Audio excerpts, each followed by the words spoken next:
That's awesome. It's for my little golden kitty. Oh, nice. Is it a letter No, opener? It is. It was my grandmother's.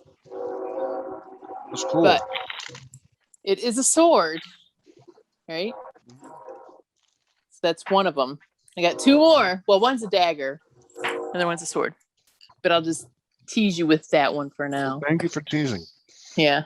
How many beers do you think Joe chugged? I don't know. Yeah, Joe, how many beers have you had today? Only one. Only one. Only one. Only one. Joe's had only one. Yeah, Mark buys that. Remember our talk on Sunday, our Rush deep dive. You know, we talked about the little permanent waves, the little chew bops. Yeah. I just got one. I just got one off of eBay, still sealed. Did you? Yeah. Oh my God. I know. Are you going to open it? No, probably not. Collectors. Yeah, do I get to read the synopsis again? Yeah, go ahead. Okay. Do I do that now? If you want. All right. The Omen, an American diplomat, Robert, adopts Damien when his wife, Catherine, delivers a stillborn child. After Damien's first nanny hangs herself, Father Brennan warns Robert that Damien will kill Catherine's unborn child. Shortly thereafter, Brennan dies, and Catherine miscarries with Damien when Damien pushes her off the balcony. As more people around Damien die, Robert investigates Damien's background and realizes his adopted son may be the Antichrist. Mm-hmm. Bum, bum, bum, bum. Greetings! This is David DePay from Burgess Jail, and you are listening to Heavy Metal Horror! Stay tuned for more metal and horror! Yow!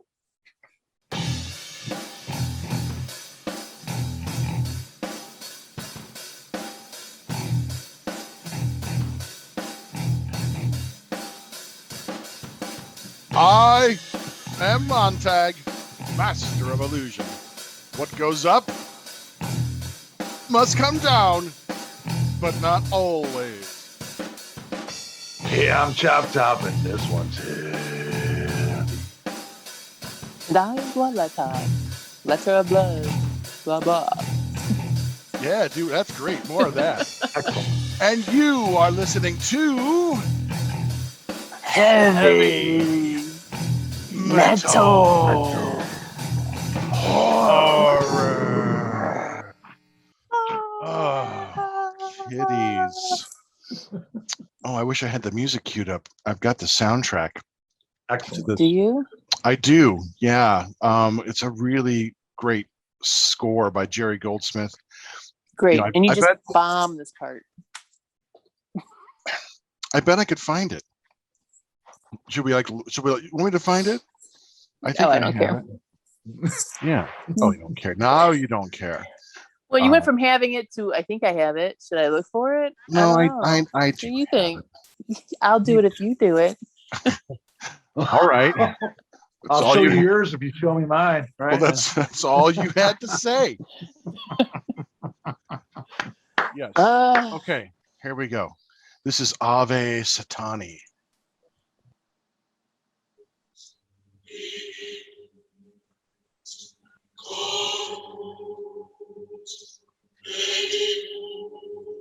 Can you hear it? Yep.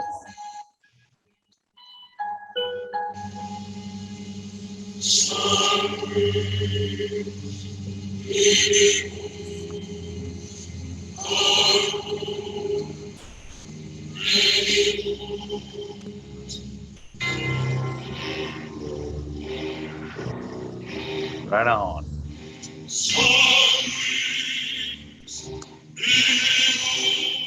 Mm-hmm. See zombies eat me. Yes. We'll be the zombies.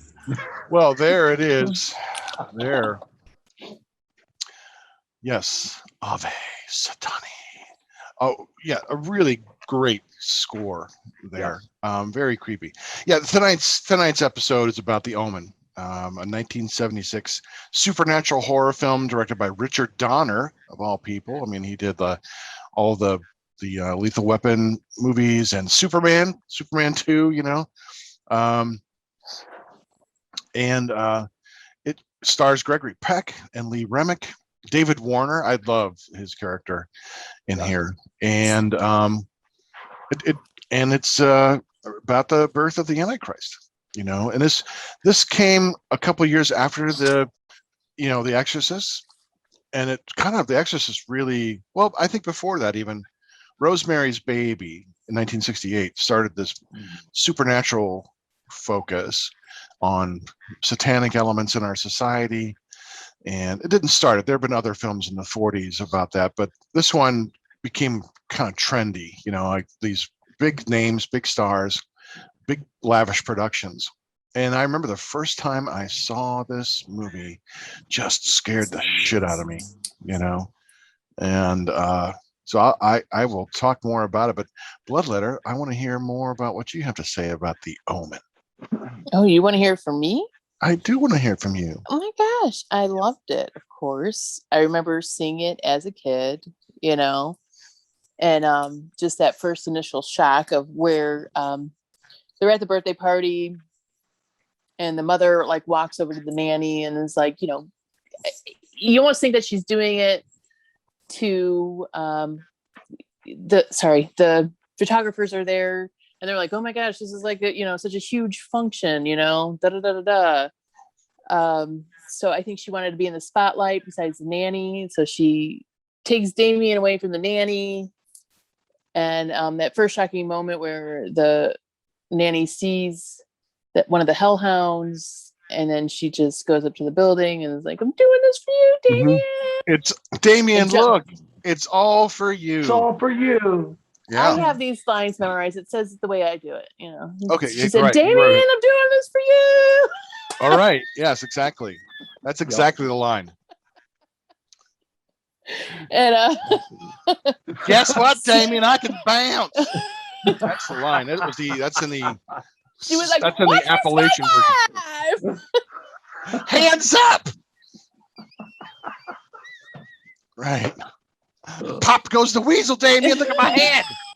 We go pop. Yeah. So, that first initial shock, you're like, what? Wow. Yeah. Well, Rottweiler's besides the illegal adoption, it happens in the monastery. The what? The illegal adoption that happens in the monastery. Yeah, right. Got it.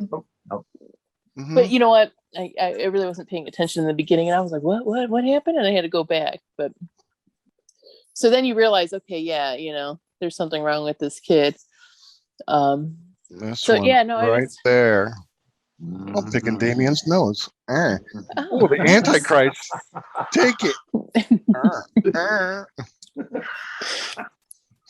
So yeah, so and like you said, with the Exorcist and Rosemary Baby and stuff like that, all these, all of a sudden occult films and people questioning religion and all that stuff, is coming around and stuff. So it is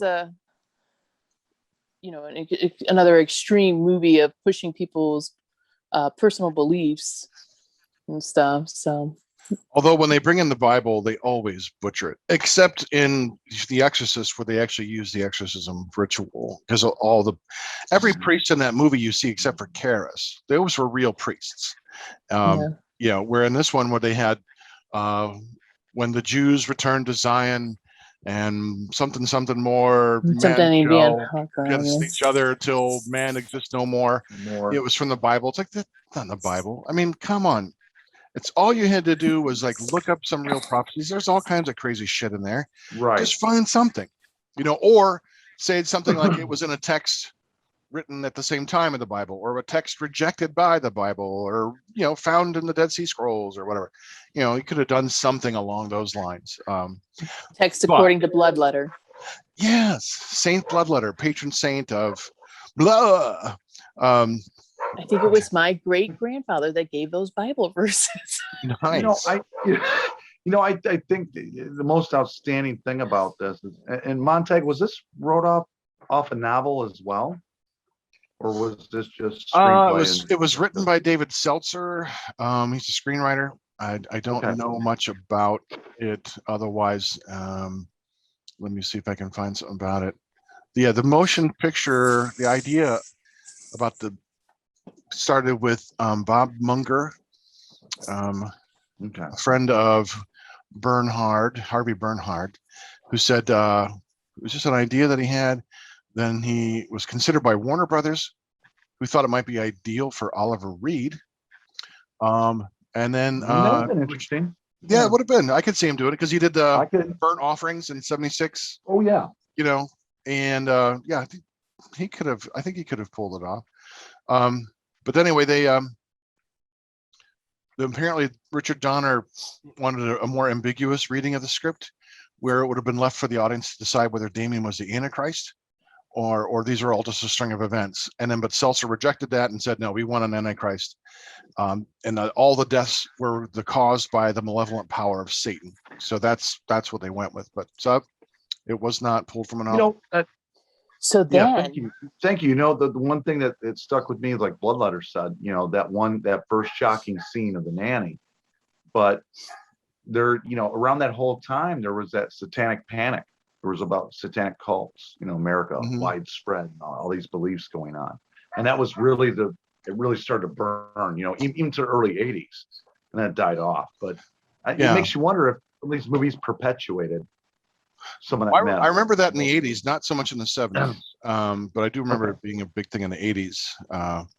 You know, I know Dreadbull wants to do a whole episode on that, so we could definitely cover that, all those things that were going on, you know, with record burnings and Dungeons and Dragons and all that jazz. But yeah, the Omen has some really creepy moments. It did really well at the box office. I mean, it cost $2.8 million to make, and it brought in like $61 million. So of course they're going to say, well, shit, we just made 20 times our money. Let's make some more, you know. Hands up, Bloodletter, go ahead. So when Munger went up to Bernhard to pitch this idea, he also warned him that he thought the devil didn't want us to make this picture. So they said in a later interview, both Munger and Bernhard recalled how they predicted the curse in the early moments. Munger recalls his words of warning. I said, if you make this movie, you're going to have some problems. If the devil's greatest single weapon is to be invisible, and you're going to do something which is going to take away his invisibility to millions of people, he's not going to want this to happen, Bernhard recalled. The devil was at work and he didn't want this film made, but he pitched it anyways, and they did it. Right. Wow. But so then they say that, like, you know, Gregory Peck's son had shot himself in the head in June of 1975, just 2 months before the first day on set, when Peck flew to London for the role. His plane was struck by lightning. A few weeks later, executive Mark Newfield boarded a flight from LA. His plane was also struck by lightning, and he referred to this experience as the roughest 5 minutes I've ever had on an airliner. So there was like car accidents, and they were going to have this film crew do some aerial shots. And at the last minute, they changed production people, you know, and the plane ended up crashing and killing everybody on board. Wow. So there was a whole bunch of other like things like that. So it always makes you think, like, every time there's a film made about the devil, there's always going to be about our show with The Exorcist and all those things, cursed films, you know, has series on Shutter about some things that you wonder sometimes circumstantial or what, but there's something to say about. There's been a lot of movies made about the devil since then, and before that, I don't remember anything happening with Omen 2, Omen 3, always or in the Omen 70s, 4. though. Always in the 70s. All kinds of shit. So was it a marketing ploy? I mean, why not use it as such? I mean, just like what part of, you know, there was a curse on King Tut's tomb, and that made people want to come see it, you know, in the theaters or, you know, in the museums where it was at, you know. But I kind of doubt that, you know. I don't think the devil's that bad of a guy. I think he's just been maligned.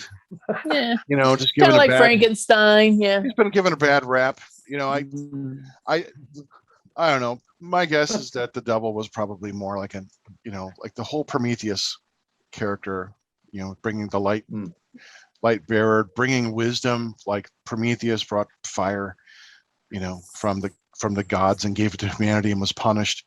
It's just another Satan, just another extension of that. He brought wisdom and knowledge to the people on Earth, so they wouldn't be so damn ignorant. They wouldn't know that they were naked. And he says, I'm going to help you out so you're not so fucking stupid. And, then he's like punished. Oh, he's a bad guy. But my guess, he's probably just an extraterrestrial, like all the gods were when they were back when they were visited. I totally, like Elvis as well. I can accept any of that. Elvis Why not? It's they were just misinterpreted technology and made out to be gods because we're ignorant. We're just a bunch of ignorant inbreds. So, but back to the Omen. Let's start talking about, guys. Yeah, let's start talking about our the cast. Favorite moments. Yeah, well, the favorite moments. I mean, the nanny jumping out and killing herself. I love. I think the scene maybe my second favorite scene of the whole movie is the one where David Warner's character, Keith Jennings, the photographer, he and Robert Thorne are out and they're they're looking for Damien in the Middle East, and this truck carrying all these sheets of glass kind of like rolls That's down and one stops. of my other ones. Yeah, the plate of glass comes out and cuts Jennings' head off. And it's just, there's like 3 shots of it. This is rolling head. I remember Chop Top, you and I laughing, watching this. We had to rewind it like 3 or 4 times to watch it. But what makes this so effective is, though, they built into this where the photographer, Jennings, sees these images on the film that he shoots at the party. Like the image of where he shoots the nanny, and there's this kind of like noose-like figure, or, the priest who gets killed, gets impaled with a, spear falling from the cathedral, and he has this image of himself, like something cutting his head off. So there's this device where they bring in like, oh my God, it's really real. You're just waiting for it to happen. And then it does. And it does so fantastically. So I'll save my third one until after you guys, All right. One of my other favorite terrifying moments is in the graveyard when they're looking for. That's my number 3. One? I knew it probably would have been. Those dogs, the hounds of hell, right there, and just the setting, the lighting, the mood at that point in the movie, terrifying, just scary. This movie still scares the hell out of me, just right up there with The Exorcist for me. Yeah, and I tell you, that scene was just like, oh my God, it's not as they're never going to get out of there. They're going to rip the thread. Yeah, and it's not as in your face. It's a more subtle building of tension and horror that kind of builds and builds. But I do love that scene in the cemetery there, the little graveyard. But you can obviously tell it's a set in a way. I mean, the lighting's different. You can obviously tell it's a set as opposed to everything else in the movie. But there's something about that I like. Like, I'm okay with that. I know it's a big graveyard set. It doesn't bother me at all. It's still scary as hell. The revelation of the jackal, or the dead baby, in there. They had killed it. They had murdered his child, and then there was this jackal. Like what the fuck, a jackal? And as a kid, I'm like, what the hell is all this? And as we know, in the trouble song, that the whole idea was the lyrics are "Beware the son of Satan, born of a jackal." So I think Eric, like he said, whatever he watches, he writes music like he did with Poltergeist, Run to the Light. He must have watched The Omen and remembered that because it's not in the Bible, but this jackal thing. So he must have just watch this movie and like, I'm gonna write about that. And Bloodletter, what's another scene for you that really got you, Bloodletter? I think just the ending of it. Towards the end, when he has Damien and he's rushing to the church, and then he has him on the altar, and he's just like, can I do this? The boy starts pleading for his life, like, Daddy, don't do this, but he knows he's the only one that can do it. It's just like, wow, how could you do that? You see the sweet on his face. He's the Antichrist. What do you do? So because he's killed your wife, an unborn baby. He's had all these murders wrapped around him. But he's just it's such wrapped in an innocent presence. So it's like, as a parent, you're like, oh my God, and I think the other one was too is where he finds the 666. He's like, well, I don't see it. I know everything about him, and then cut his hair, and then just see the 666 there. You're like, oh, oh my God, it is, and it took me a couple times watching it before I could see that there were the sixes. Like it wasn't very clear, even though they slowed the film stock down and you could see it slowed down. It wasn't as Right. apparent. We're kind of like As, stacked on top of each other, weren't they? Yeah, That's how yeah, in a circle, like three of them sticking out. Unlike the Yep. "Help Yeah. Me," when in The Exorcist, where Reagan's belly it I spells was out like, "Help Me." damn. It was like, Yeah. damn, like 666. There you go. Mother, it's right on. You want to check? I think I have that. No. Okay, I thought I had it. I had one just like that. Go ahead, Bloodletter. I was gonna Chap. let's talk about the cast too. Just Yeah. phenomenal. What a casting job. Mhm. And even that the maid or whatever she came in later and she came That's the dog. Mrs. Baylock, Billy Yeah. Whitelaw. Right. Yeah. Oh, is there a couple scenes in that film that just are terrifying. What a performance Yeah. by her. And her look is very creepy, especially when she shows up at the hospital. Mhm. When Lee Remick's character is recovering from the fall in her house, Damien knocks her off the banister, she falls, but then Yep. like she's recovering at the hospital, she's trying to get dressed to get back home, and then she turns around and she's got that kind of like the gauzy likeness of her gown over her face, and there's Mrs. Blaylock, or Face. right there, Blaylock, and it's like, oh fuck, and then she's Yeah, out the window. eyes. Yeah. It's just like Ooh. Frankenstein, man. Satan's got to throw everybody out the window. What is up with that? Stay away from the windows. The devil don't like them. That's why I sleep on the What a- bottom floor. Yeah, No windows. But a tremendous. I mean, my God, you can't. That was a great casting job right there. Oh, yeah, You yeah. and Lee Remick's always been known, and well, of course, what's his name? But just I thought those sub parts and everything, and Mrs. Blaylock was terrifying. It was not just that moment. It's when she's Robert comes back to the house and she attacks him because she knows he's going to take Damien or whatever. Yeah, Oh the my dog and God, stuff. Right. she's Oh yeah, vicious. yeah. She's just jumps on his back and all those things. Yeah, it's terrifying. And then he had like an ice pick and a turkey fork, and it's like he stabs her with the turkey fork, and she couldn't even get it out. She broke the handle off, and the turkey neck was still like right in their turkey neck. Yeah, Great. Dinner's done. I know. I was like, okay, now we've had a electric knife, and let's see, what other kind of gadgets are we going to kill with? Going back to electric knife. With what movie was that? Texas Chainsaw 2, TCM 2. So. Right. Yep. Yeah, I was like, kitchen utensils. I always wanted to just I wanted to bring one out every Thanksgiving just so I'm reminded of that, or play that scene when I'm cutting the turkey, just like everyone wants to know. Yep, there it is. We're gonna peel that bird and slice him thick. I really felt bad for David Warner's character. I mean, here he is. Yeah, I He's doing really liked everything him. he can to help Robert out, and what a horrible end. And yeah, I mean, that was unpleasant. I mean, hysterically unpleasant. But I like the character, and because he believes from the beginning a lot longer than it takes Robert Thorne, Peck's character, to believe. And I like the Father Brennan. He shows up at Thorne's office, the one who gets speared, I believe. Yes.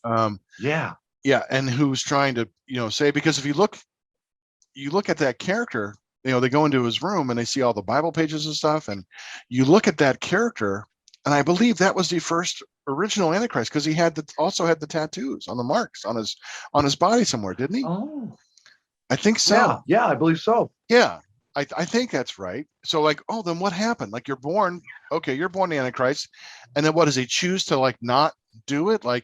No, I'm gonna become a priest, and therefore not gonna. I mean, how does that work? That was never explained. I'd like to see more about that. No, I'd like to hear it. Yeah, that'd be interesting. Yeah, I mean, and they bring up some of the stuff in Revelation, the prophecy about the end times and the Antichrist, and they were talking about how from the eternal sea he rises, meaning the sea of politics. The world of politics. I remember when I was in this very fundamentalist legalistic church in the 80s, that they also thought that. Now I thought, well, either the Omen has influenced, Christian theology and doctrine, or that this was something that was growing, this idea that was big, because I think our church was into this thing called dominionism, where you have to preach the gospel to the world and save it, make it ready for God. And that was part of where the belief was of where the Antichrist was going to come, was going to be a political leader that came out of the remnants of Alexander the Great's, empire, the revised Roman Empire and all that jazz. So I can't And they tell. said most two subjects you don't talk about: politics and religion. And then we have it, both of them, right here in a very creepy movie. Let's look at the child actor. What a phenomenal job is Damien. I mean, that Yeah, look at the Harvey end of the Spencer film. Stevens. Yeah. Yes. He got a Golden Globe nomination for that. Oh, did he? Yep, good. Wow. He did. I'm not sure what else he's done since. They can't. He didn't do anything. He kind of just like disappeared. Like Well, he did a couple roles. Then he did. Yeah. Then when they brought Savage, and then the Omen, the remake in 2006, he was a tabloid reporter. Go ahead, Bloodletter. Sorry. Well, that's what I was gonna say, but you took the words right out of my mouth so eloquently. Oh, sorry. But yeah, for the longest time they were like, nobody knew what happened to him, and then he just like reappeared and did a part in the Omen remake. Yeah, I'll tell you that look at the end and just his whole role throughout the performance was. I mean, can you imagine in a horror film being that young? And you look at child actors, a lot of things. We talk about, Reagan, in The Exorcist. You talk about how traumatic that had to be, and of course she suffered injury in that. But imagine, I mean, a child actor and a horrific film. And witnessing this stuff, even though it's special effects and there's all this stuff going, how terrifying it is. Mm-hmm. And to keep yourself and your composure enough to put on that kind of performance. That's amazing.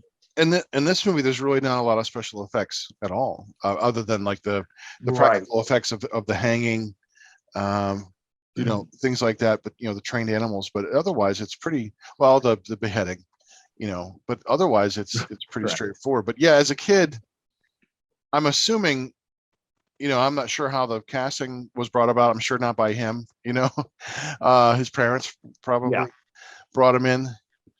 And I'm just trying to imagine my parents would not have done that for me. Even if I'd wanted to, they'd have been like, no, it's just so much effort. I think they could have shielded him for most of it until like the part at the end, like, why is this guy holding me down? Well, I think you have to walk through it. I mean, he's old enough to comprehend what's going on. And as a movie, he probably knows every day that it's fake and there's a script and they probably explained to him. I'm sure Gregory Peck was like, hanging out with him saying, okay, now I'm going to be grabbing you. I'm going to be like holding you down. Right. And your job is to scream and be upset. And, I'm sure that, you're dealing with a child, but he's not like, doesn't understand, but just to make sure that he understands it's fake and play acting. But he did a great job. Oh my gosh! I mean, look when they got to the church and that's a great scene. Screaming and like, oh my gosh, and calling it mom. And see, I tried that the week after I saw this movie. The next Sunday, I tried that. We're driving to church. I get close to it. I start screaming, ah!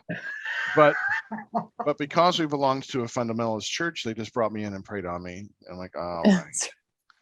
Well, God damn it. I gotta stay in church for one more week and hear about how bad I am and how I'm not worth God's love. So thank you for condemning me. Damien. Right, yeah. Hate me zombies. Oh no, that was wrong lyrics. Wrong song. Yeah, the pacing of this movie is, it's got a 70s pacing, but it builds. And if it's a movie where you enjoy the ride and you're happy to take that, you don't mind it. Yeah, you don't at all. And it may feel a little slow, but it builds on itself. And as children of the 70s growing up watching these kinds of movies, I'm perfectly fine knowing it's going to be a little slow, and I'm okay with the journey, getting there. Mm-hmm. And I'm not sure about how you guys felt about that. But I never got tired of the pacing. It didn't bother me at all. I was so intent on everything that was going on and watch this little boy and how things were developing as like the story. Great story is a great story. We talked about it with the Universal last episode, but I didn't mind it at all. And boy, it still terrifies me to this day. It's right up there with The Exorcist for me. Oh yeah. Yeah, it's a creepy movie. The sequels are less successful, especially number 2. Number 3 is pretty bad. I haven't seen the fourth one, but by then it's like, it's just not as creepy. I know, Montag, me and you, we love Omen too, because we slow down that one shot where the chick gets killed by the semi. Right. Well, that's always fun. The pecking her eyes out or whatever. So yeah, that's always the truck hits her and stuff like that. Yeah, it's a rewind spot, But even as a kid, again, growing up in the church, I knew all this prophecy, and it was preached at me from the get-go.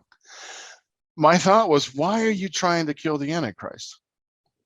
If the birth of the Antichrist signals the return of Jesus to come back and save the church, and all the rapture and all the good people go to the good heaven, and I mean, why the fuck are you going to kill him? You should be happy that the Antichrist is born, because it means your God's coming back to save you. I mean, if we're talking biblical theology and doctrine, right? I mean, or this fundamentalist Christian doctrine. And that's all. Even as a kid, I'm like, why? He's evil, I get it, but the church should be fucking happy. Like, hey, the Antichrist is here. Get ready. Jesus is coming back. Hands up. Jesus is coming. So yeah. There you go. Not to offend your sensibilities, Bloodletter. But I just, as a kid, I was still aware of that. Like, why would they be bothering? Shouldn't they be happy? Right. I don't know. Let's see. What else can we talk about? Exorcists. We talked about, or the Omen. The score is terrifying. It's really creepy. The actors are all great, and it builds on itself to a really, I don't know, satisfying finish. But I guess it's that you couldn't kill the Antichrist. He has to live on, because the devil's work is here. If they kill the Antichrist, you're like, well, right, whatever's going to happen. Yeah, devil's going to have to try again. Oh, that darn Satan! Can't figure it out. That's even creepy too. Like when you're at the end, when they're like, oh, thank you for coming, Mr. President, and then, then the camera pans out, and then you see that now the president has the little boy. He's taken over the, gonna start taking care of the boy. And Damien's like, then you're like, got that grin. Yeah, he looks right at the camera. Smiles like, yes. I'll be back. Mm-hmm. Right. Very satisfying. Yeah. Tremendous film. That score is creepy too. That's a fantastic. The whole movie is really fun. And when it's on, I'll record it. I'll watch it. I'll watch it a few times, and I enjoy the build up. Same thing like when they're at the animal park. All the animals go crazy because here's Satan. They don't know what to do with it. They're all jumping on the car. The monkeys are attacking the car, and that's another scene I was going to bring up, Montag. Yeah. That's another scene. Yeah. There's some great scenes in here. That's another part of the curse is the line, or the animal trainer. A couple days later, after they shot that film, that part, a lion grabbed him by his head and just shook him around and killed him. Oh, nice. So that's another part of the curse, and why that movie should have not been made. So if I start shooting a movie about the devil, yes, something bad's going to happen. Okay.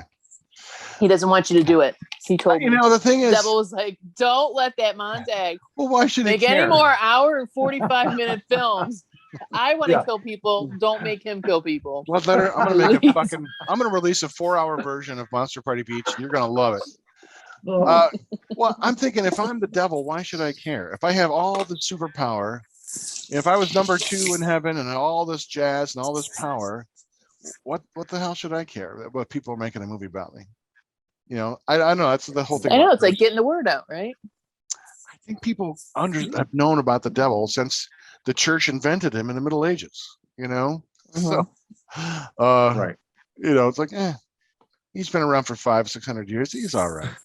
You know? I mean, Yeah. I have yet to Tremendous see film, him. guy. You know, I mean, I don't know.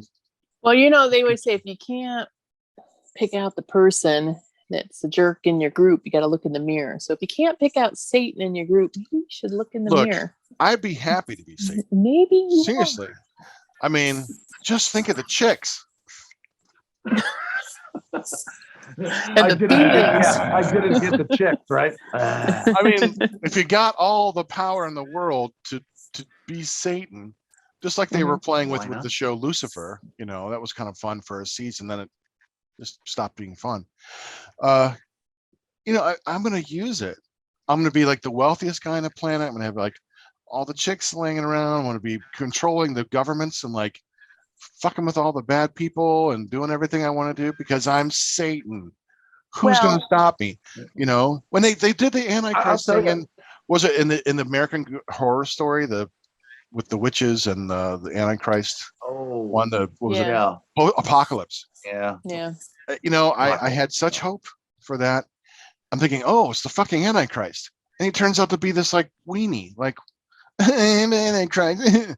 Really? You're gonna let a couple witches you're the fucking Antichrist. Grow a set of fucking nuts and do something. That's the route for American Horror Stories, man. They start off so good, and you're like, oh my gosh, this is gonna be like the best storyline, and then it gets too many storylines. They all get twisted, and it just turns out like a dumb flop. It peters out. Yeah. Right. Well, I think we need to do an episode on American Horror Story because No. some of them I'd agree. Well, I like some of the seasons. I think some of the seasons are really good. The first one was good. The first. Don't blow your wad. We're gonna have a show about. I like the second, and Don't I like the blow third. Your wad. Covenant. Chop. Don't blow your wad. I like 1984. Don't blow your wad. I do like 484. Stop blowing your wads. Great. Yeah. We'll get to those, kiddies. Yeah, I definitely want to talk about viewers out there. I'm going to give a little forewarning. Do not watch the fucking remake of this movie. It's god fucking awful. So, thank you. Oh yeah, The Omen. I heard about that. Why would you? Why? They had. Well, it's because here's a movie made in 1976, and no one under 30 is going to watch it because it's too old. Right. We got to go to that age centric. We got to get them in, I'm pulling the younger viewers. And why mess with a classic again? Yeah. Age old question. I'm happy to say that I've not watched any of those remakes. You can't top The Fog, or you can't top. I didn't even know they remade that. Yeah, The Fog, Halloween, Friday 13th. And all these like seminal movies. I just can't rewatch They've all been them. bad. Evil Dead. I think I rewatched did the remake of Texas Chainsaw Massacre, and I couldn't handle it. Oh yeah, the one with Jessica Biel. She looked great. Yeah, but they got rid of the main element that makes TCM scary. There's no more. They're not cannibals. I'm like, well, what the fuck are they doing here? Yeah, we talked about that in our show. By the way, our viewers, you can catch that on YouTube. Well, that was TCM too, but we haven't. We talk about the remakes. Yeah, they didn't do any cannibalism in the remake. It's like, what? No, guys, we do have to have. I know we're getting off course here, but we do have to have a show about remakes and stuff in our thoughts. Let's do it. Spoiler alert: they're gonna suck. There's only been a couple of remakes that have been worth anything, so I'd be happy. I mean, I'd be happy to sit there for an hour and talking about how bad some of these movies suck. Let's just talk about the good remakes. But I've not seen them. That's the thing. It's like I saw 10 minutes of the remake of Dawn of the Dead. I'm like, no, useless. The only remake that I thought was truly good was The Thing. That was it. I've not seen another remake that has been equally as good as Bram Stoker's Dracula. I really loved, but otherwise, the Thing is the litmus test, man. I mean, that's the pantheon right there. Well, you go back to the source material, And the source material is really good. You go back to the original short story or the novella, Who Goes There? And you mine that for all the stuff that they didn't include in the Thing from Another World, which is one of my favorite movies of all time. There's nothing wrong. They're both great versions. But The Thing, 30 years after The Thing with Kurt Russell, God, man. God. Yeah, and I didn't even mind the prequel that came out 20 some years after that, 30 years after that. Yeah, I was surprised. I was like, okay, it's on TV, it's free. All right, I'll give it a shot. I'm like, oh, this doesn't suck shit like I thought it would. I'm like, yeah, all right. You know, oh man, Planet of the Apes. I guess we could talk about. Yeah, I thought the first remake was pretty good. Yeah. Well, we've gotten real off course, but I think people get a gist of what the Omen is, and you know, if they're still watching, thanks so much, Satan. Thanks you. Oh, we got viewers. Yeah. Thank you for everyone. Thank you for all the viewers and listeners for making our show grow. We really appreciate it. And I'm going to find where they can find us. As soon as I pull up, I forgot to pull up where they can find us. Well, you can usually in the trunk in a dumpster behind the 7-Eleven. Oh, you meant the show. Is this Saturday? Wait a minute, is this Saturday? You meant the show. You didn't mean where you can find me. Yeah. Got it. Well, I don't know where to find you. Where can we find you, Bloodletter? Trunk behind a dumpster behind 7-Eleven. Nice. Which one? You know how many 7-Elevens I've looked at trying to find you? You can't just say the dumpster. That's not gonna work out. Well, Montag, send us out. All right. You can find. Yeah, I forgot to do this last episode. I gotta keep on remembering to do this. You can find Heavy Metal Horror on unsaneradio.com. You can listen to full episodes or download to your device. You can find us on Facebook, Heavy Metal Horror Podcast. On Instagram, look for Montag Lewis, one word, and on our brand new YouTube page, if you're watching, you're on it. Heavy Metal Horror Podcast. And if you want to write to us at heavymetalhorror@yahoo.com. We'd love to hear some email or money, something like that. You know, locations of good dumpsters that we can find Bloodletter in. So questions? Any questions or movie suggestions? Costume suggestions for us. If you want to be a guest. Upcoming topics. Right. I want to get a Tinkerbell costume for Bloodletter. So, and one for Chop Chop. Yes. Yeah, I gotta have one too. My pink tutu. Yes. So when I sing "Someday My Prince Will Come," you know what I'm talking about. All right. That's right. This has been Montag, Master of Illusion, and Chop Top, and Bloodletter, and you've been listening to Heavy Metal.